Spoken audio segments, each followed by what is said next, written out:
Today I'll be teaching you guys how you guys can make a playlist on Spotify. So it's pretty simple. So to make a playlist, first play yourself a song, any song. So I'm going to play myself the song by KSI.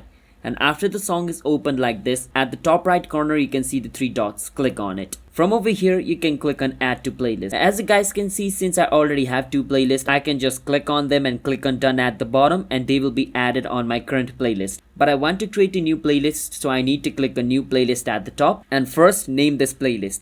I'm going to name it Heaven's Music and click on create. Once I do that, the playlist is going to be created just like this. So that is how you guys can create a playlist on Spotify. It's that simple. And the next time if I want to add other music, I can do that as well.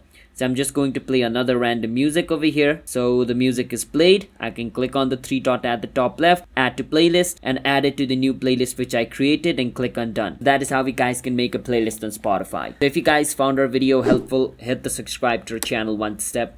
I'll see you guys next time.